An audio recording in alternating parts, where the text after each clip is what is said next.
నమస్తే టిఆర్ నిజం. నేను మీ తాళ్లపల్లి రమేష్. మార్నింగ్ న్యూస్ కు స్వాగతం. నమస్తే. ఈ రోజు పేపర్లోని ముఖ్యాంశాలు అన్ని పేపర్లలో ఒక యాడ్ వచ్చింది. ఏంటిది? తెలంగాణ భూభారతి భూమిపై హక్కుల రికార్డు 2024 చట్టం అని చెప్పేసి రేవంత్ రెడ్డి గారిది పెద్ద ఫోటో వేసి ఒక ఇటు మన ఉప ముఖ్యమంత్రి గారి రెవెన్యూ మంత్రి గారిది ప్లస్ దానికి సంబంధించి పెద్ద యాడ్ కూడా ఇచ్చిండ్రు. ఇక అంటే ప్రతిసారి ప్రతిపక్షాలు అంటారు, ఎవరు ప్రతిపక్షం అంటే వాళ్ళే అంటే ప్రజాన ప్రభుత్వం అంతా కొల్లగొడతారు, వృధా చేస్తారని చెప్పేసి అది భాగంగా మనం భావించుకోవాలి. ఎందుకంటే అడ్వర్టైజ్మెంట్ కావాలి, కానీ అన్ని పేపర్లలో మేజర్ వార్త ఏమున్నదంటే తెలంగాణ భూభారతి అనేది ఒక చట్టం తెచ్చిండు. కొత్త 2024 ఆరో చట్టం వచ్చిండు. ఎందుకంటే ఇంత ముందు ధరణి 2020 సంవత్సరంలో ధరణి అని చెప్పేసి ఒప్పుకోవడం తెచ్చారు. ఎందుకంటే దీని వల్ల రైతులు చాలా ఇబ్బందులు పడతారు. వాళ్ళ బాధ తీర్చాలంటే అంటే దీనికి ఎందుకు ఇబ్బందులు పడుతున్నారంటే ఇంత ముందు గ్రామంలో రెవెన్యూ వ్యవస్థ ఉండే, ఏంటి మన విఆర్ఓ వ్యవస్థ. వాస్తవానికి నిజం చెప్పుకోవాల్సిన సందర్భం ఏంటంటే వాళ్ళు రైతులను పీల్చి పిప్పి చేసిన సందర్భాలు ఉన్నాయి. ఇంతకుముందు ఈ సాదా బైనామాలు ఇంతకుముందు ఏముంటాయంటే మనకు పానీతో వ్యవస్థ మొత్తం నడిచేది. తర్వాత వచ్చి డిజిటలైజేషన్ వచ్చింది, వచ్చింది. దాంట్లో కొన్ని మార్పులు చేర్పులు జరిగినాయి. ఇంకోటి ఏంటంటే గ్రామ కట్టల నివాస స్థలాలు ఉన్నాయి, వాళ్ళకి పట్టాలు లేవు. అసలు పట్టాలు లేవు అనేది కింద కూడా పోయే సందర్భాలు. దాని కూడా క్రమబద్ధీకరిస్తామని చెప్పేసి ఇంకోటి చెప్తాను. భూముల సమాచారం దాంట్లో 2014 కంటే మొదలు పేపర్ మీద రాసుకునేది. అరే నమ్మకం ఎందుకు పెద్ద మనుషులు పిలిచి పేపర్ల మీద రాసుకొని ప్రజల ఒప్పందంతో గింత రేట్ అయిందా గిదే అని చెప్పేసి కొన్ని తర్వాత చెల్లని సందర్భం అయింది. దాన్ని కూడా క్రమబద్ధీకరిస్తామని చెప్పేసి ఇంకో మాట చెప్తా ఉన్నారు. ధరణితో భూములు కొల్లగొట్టారు, వాటిని పేదలకు ఇచ్చే విషయాన్ని పరిశీలిస్తాము. ధరణి భూతం వెనుక 2 వ్యక్తులు, వారికి అనుకూలంగా చట్టం తయారు చేస్తున్నారు. మా నేత అన్నట్లే దానిని బంగాళాఖాతంలో కలిపాము. భూభారతి అద్భుత చట్టం అసెంబ్లీలో రెవెన్యూ మంత్రి పొంగులేటి. ఎలక్షన్ కంటే మొదలు కాంగ్రెస్ వాళ్ళకు మేనిఫెస్టో రెడీ చేసిన వీళ్ళు ఏమన్నారంటే ధరణిని తీసుకొని బంగాళాఖాతంలో కలుపుతామని చెప్పేసి యూనివర్సిటీ గారు కూడా ఏమంటారంటే 2 వ్యక్తుల వల్లనే ఇది ధరణి అనేది వాళ్ళ స్వలాభం కోసం దాన్ని తీసి పారేస్తాను, తర్వాత దాన్ని కొత్త చట్టంగా రూపొందిస్తాను, దాని వల్ల చాలా ఉపయోగాలు ఉన్నాయని చెప్పేసి చెప్తాను. ఓకే.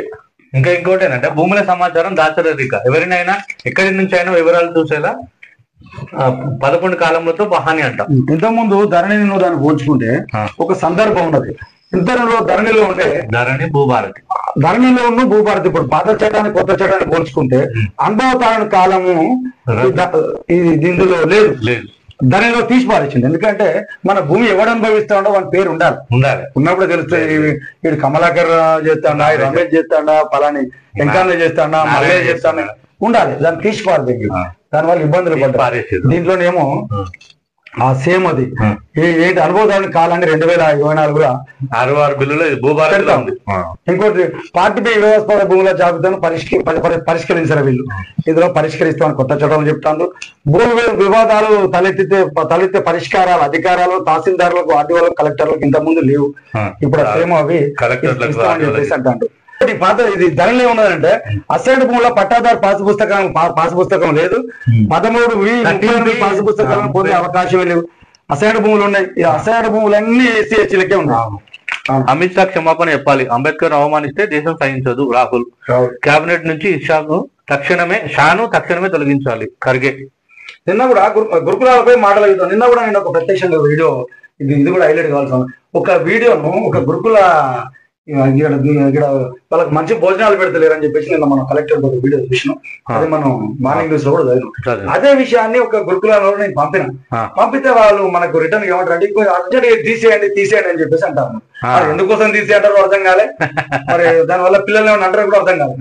అంటే దీని మీద అది మనం అందరికి తెలిసిపోతాయి కదా, తెలుసు. మరి తెలియాల్సింది కదా. మరి వీళ్ళు ఏమైనా దాపరికలు చేయడం ఎందుకనేది నాకు అర్థం కాలే. దాని మీద చూడాలి. దమ్ముంటే చర్చ పెట్టండి. ఫార్ములా ఈపై శాసనసభలో చర్చించాలి.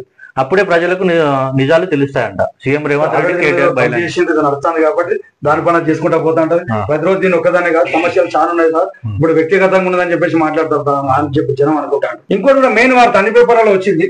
లగాచర్ల రైతు ఒక బెయిల్ ఇచ్చింది.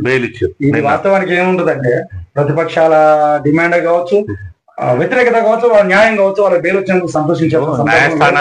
అన్న ఒకటి చెప్పాలా, న్యాయస్థానాలు నమ్ముకున్న వాళ్ళు ఎప్పుడు సందర్భాలు, ఎందుకంటే న్యాయ వ్యవస్థ ఉన్నంత వరకు మన భారతదేశంలో రైతులకు గానీ సామాన్యులకు న్యాయం జరుగుతుందని నేను అనుకుంటున్నాను. హర్షించదగ్గ విషయం. ఫార్ములా అయిపోయి చర్చిద్దాం, నేను సిద్ధం మా ముఖ్యమంత్రి కేటీఆర్ లేక చట్టం తరపున చేసుకుంటూ పోతుందంటే సర్కార్ కు సభ హక్కుల నోటీస్ ఇచ్చిండు. అసెంబ్లీ సాక్షిగా పూర్తిపై పచ్చి అబద్ధాలు. డిపిఆర్ లేదని సీఎం మంత్రుల బుకాయింపు. డిపిఆర్ ఉన్నదని వరల్డ్ బ్యాంకు రిపోర్టు. రుణం కోసం ప్రపంచ బ్యాంకుల ముందుకు మొగరెళ్తున్న రేవంత్ రెడ్డి ప్రభుత్వం. ఆల్రెడీ ఇక్కడ కూడా ఇంకోటి కూడా వచ్చిన అంబేద్కర్ ఫ్యాషన్ అయిపోయిందని చెప్పేసి ఎన్నిసార్లు సర్కారికి వెళ్ళొచ్చు. రాజ్యసభలో మంత్రి అమిత్ షా వ్యాఖ్యలు దేశవ్యాప్తంగా దుమారం విడిచిపోవడం విపక్షం.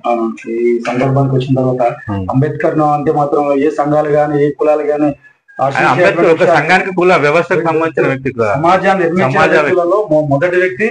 ఈ రోజు ప్రతి వ్యక్తి కూడా జీవిస్తానంటే కూడా ఆయన హక్కులను, జీవించే హక్కు, ప్రాథమిక హక్కు, భూమిపైన ఉన్నటువంటి వ్యక్తులకు రాజ్యాంగం అంబేద్కర్ దానికి మూల కారణం. దీన్ని ఎవరు చరిత్ర మార్చలేనిదే. కాకపోతే ఏదో మేము అంబేద్కర్ విగ్రహాలు పెట్టినామని చెప్పేసి అని వాళ్ళు అంబేద్కర్ అవమానించడం అనేది మాత్రం ఎట్టి పరిస్థితుల్లో కరెక్ట్ అయిన సందర్భం కాదు. ఈ రోజుల్లోని పేపర్లను ముఖ్యాంశాలను మళ్ళీ వార్తలు మళ్ళీ కలుస్తాం. రేపు మార్నింగ్.